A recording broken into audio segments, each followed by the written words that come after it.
कांग्रेस और उसके सहयोगी पाकिस्तान के ऐसे ही प्रपंच के प्रवक्ता बन चुके हैं।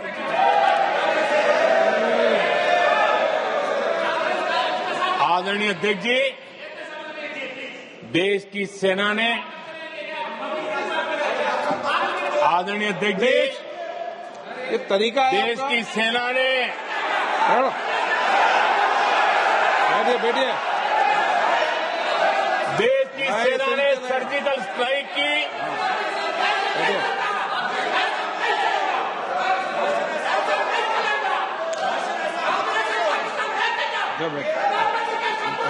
बैठिए आदरणीय अध्यक्ष जी, देश की सेना ने सफलतापूर्वक सर्जिकल स्ट्राइक की तो तुरंत कांग्रेस वालों ने सेना से सबूत मांगे थे,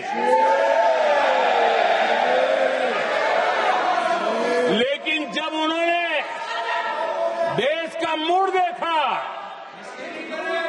देश का मिजाज देखा, तो सुर उनके बदलने लगे और बदल करके क्या कहने लगे। कांग्रेस के लोगों ने कहा, ये सर्जिकल स्ट्राइक क्या बड़ी बात है, ये तो हमने भी की थी। एक ने कहा 3 सर्जिकल स्ट्राइक की थी, दूसरे ने कहा 6 सर्जिकल स्ट्राइक की थी, तीसरे ने कहा 15 सर्जिकल स्ट्राइक की थी। जितना बड़ा नेता उतना बड़ा आंकड़ा चल रहा था।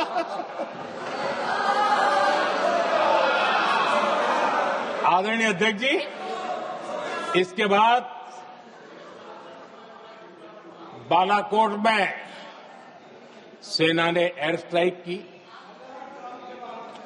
अब एयर स्ट्राइक तो ऐसी थी कि वो कुछ कह नहीं सकते थे, इसलिए ये तो नहीं कहा कि भाई हमने भी की थी। उसमें तो उन्होंने समझदारी दिखाई, लेकिन फोटो मांगने लगे।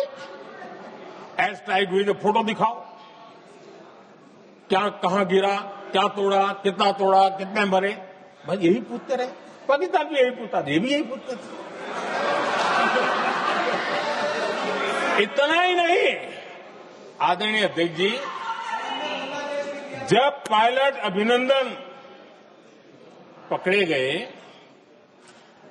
तो पाकिस्तान में तो खुशी का माहौल होना स्वाभाविक था कि उनके हाथ में भारतीय सेना का एक पायलट उनके हाथ लगा था।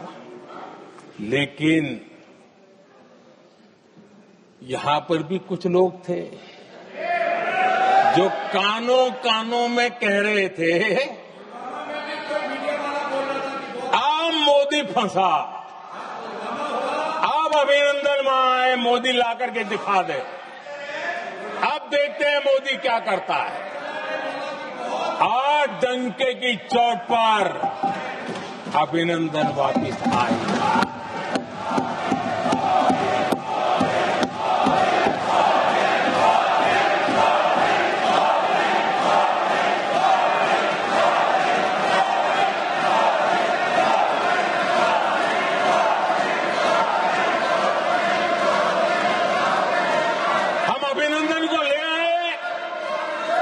तो इनकी बोलती बंद हो गई। इनको लगा यार ये नसीब वाला आदमी है, हमारा हथियार हाथ से निकल गया। आदरणीय अध्यक्ष जी, पहलगाम हमले के बाद हमारा बीएसएफ का एक जवान पाकिस्तान के कब्जे में गया, तो फिर इनको लगा वाह बड़ा मुद्दा हाथ में आ गया है, हम मोदी फंस जाएगा। अब तो मोदी की फजीयत जरूर होगी और उनकी इकोसिस्टम ने सोशल मीडिया में बहुत सारी कथाएं वायरल की कि ये बीएसएफ के जवान का क्या होगा, उसके परिवार का क्या होगा, ये वापस आएगा, कब आएगा, कैसे आएगा, न जाने क्या क्या चला दिया। आदरणीय अध्यक्ष जी, बीएसएफ का वो जवान भी आन बान शान के साथ वापस आए।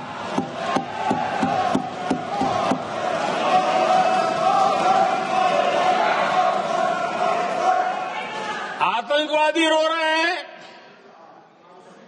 आतंकवादियों के आका रो रहे हैं, और उनको रोते देखकर यहां भी कुछ लोग रो रहे हैं।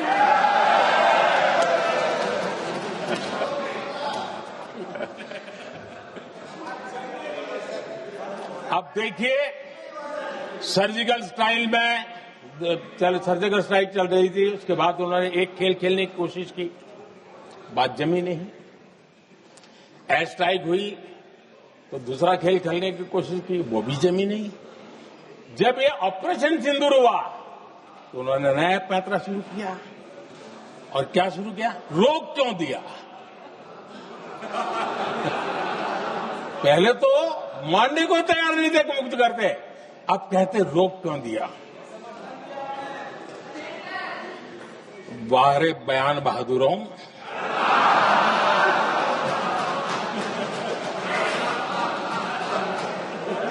आपको विरोध का कोई न कोई बहाना चाहिए,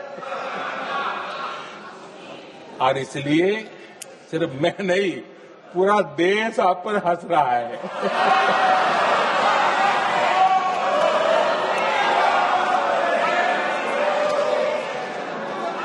आदरणीय अध्यक्ष जी, सेना का विरोध, सेना के प्रति एक पता नहीं नेगेटिविटी, ये कांग्रेस का पुराना रवैया रहा। देश ने अभी अभी करगिल विजय दिवस मनाया, लेकिन देश पूरी तरह जानता है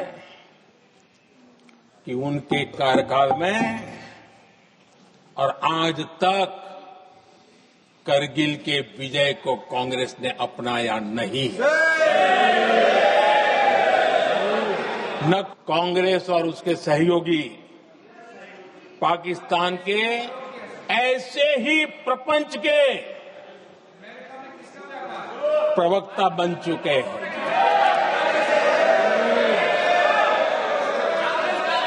आदरणीय अध्यक्ष जी, देश की सेना ने, आदरणीय अध्यक्ष जी, ये तरीका है देश की सेना ने, बैठिए, देश की सेना ने सर्जिकल स्ट्राइक की,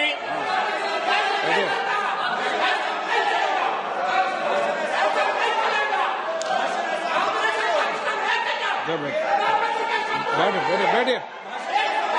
आदरणीय अध्यक्ष जी, देश की सेना ने सफलतापूर्वक सर्जिकल स्ट्राइक की, तो तुरंत कांग्रेस वालों ने सेना से सबूत मांगे थे, लेकिन जब उन्होंने देश का मूड देखा, देश का मिजाज देखा, तो सुर उनके बदलने लगे, और बदल करके क्या कहने लगे? कांग्रेस के लोगों ने कहा, ये सर्जिकल स्ट्राइक क्या बड़ी बात है, ये तो हमने भी की थी। एक ने कहा 3 सर्जिकल स्ट्राइक की थी, दूसरे ने कहा 6 सर्जिकल स्ट्राइक की थी, तीसरे ने कहा 15 सर्जिकल स्ट्राइक की थी। जितना बड़ा नेता उतना बड़ा आंकड़ा चल रहा था।